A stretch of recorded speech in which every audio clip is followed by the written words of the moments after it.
Okay, so over the last few days, my TikTok feed has been blowing up about this controversy on which Ugg boots are the authentic ones and which ones are the fake ones. Basically, this all started when people realized that the company Ugg in the United States is not the same company as Ugg since 1974, which is an Australian company. As a result, there have been tons of people online claiming that unless it says made in Australia, it is not an authentic Ugg boot. So over the last few days, I've been diving in, trying not to trust everything that I see on TikTok so that I can bring you guys the straight facts. So the style of shoe that we know as the Ugg boot can be dated all the way back to the 1920s. They're made out of sheepskin and they were worn by shearers in Australia. The first time though that these were actually manufactured was in 1933 by a company called Blue Mountains Ugg Boot. Over the next few decades though, there were a bunch of companies that formed trying to sell Ugg boots and claiming them as their own. There's something here though that is absolutely key that you need to understand at this part in the video. Ugg is a description of the product, not a description of the brand. Also, at the beginning there were multiple spellings, including people spelling Ugg like this. So it really wasn't until the 70s and 80s when Ugg boots started to hit pop culture in Australia and in New Zealand. In fact, my dad actually visited New Zealand in the 80s and he told me that they were super popular while he was there. What's funny too though is that it was actually surfer culture in Australia and New Zealand that made these shoes popular in society as a whole. This is how a product can often go from being very niche to becoming a trend. It requires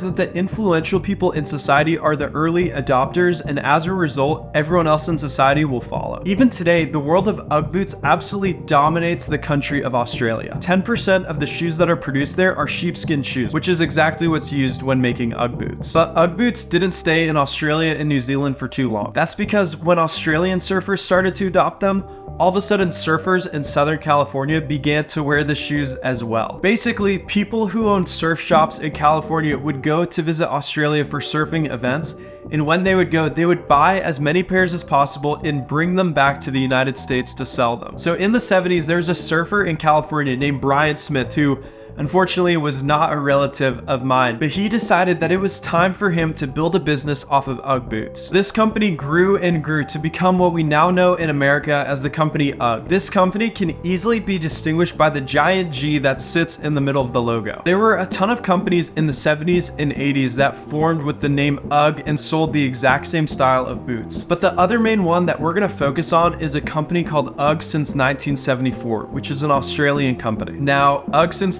1974 frames it as just, these are the differences between us and the American Ugg company.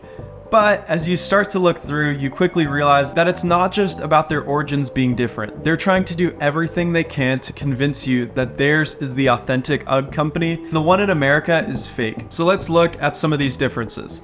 Ugg since 1974 is still owned by the family that started it, where Ugg has been acquired. Ugg since 1974 is manufactured in Australia, while Ugg is manufactured all over the world. Ugg since 1974 has 40 employees. Ugg has 3,500. Ugg since 1974 only uses Australian and New Zealand sheepskin, while Ugg uses sheepskin from those countries as well as Ireland and the USA. Now they do have a few other reasons listed on their website. I'll have it linked below if you want to read through those. And at this point, you probably feel bad for Ugg since 1974 and want to buy their product as a result. But I need to point something out that is very clear.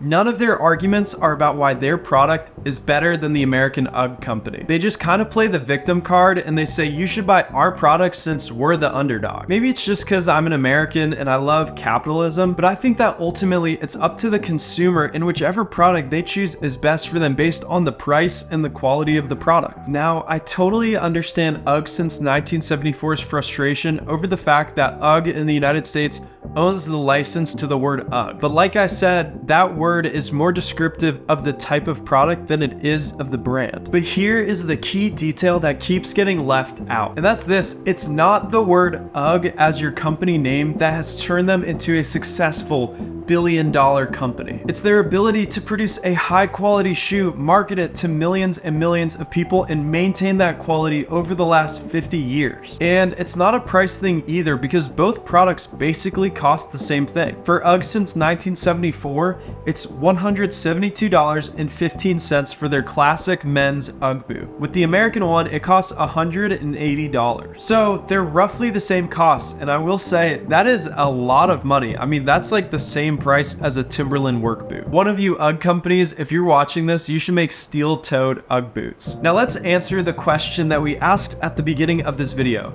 Is one of the Ugg brands authentic and the other's fake? And I'm gonna have to say no, which is a little bit frustrating because when I started sitting down to research and write this video, I kind of had this default assumption in my mind that the Australian company probably owned the trademark and the American one was just a copy. And I also feel like some of my opinions were informed by the videos that I kept seeing on TikTok about how if it doesn't say made in Australia, it's a fake shoe. And in spite of my family's ancestry back in New Zealand, Ugg since 1974 doesn't own the word Ugg any more than Ugg in the United States owns the word. And the danger is thinking about this industry in light of just these two companies, when really there's a lot of companies that have been around for quite a while making very similar products. Like we talked about at the beginning, none of these companies invented the Ugg boot in the early 20th century. And if you're someone who's looking to buy a pair of Uggs, do your research on the quality and the price of the different companies.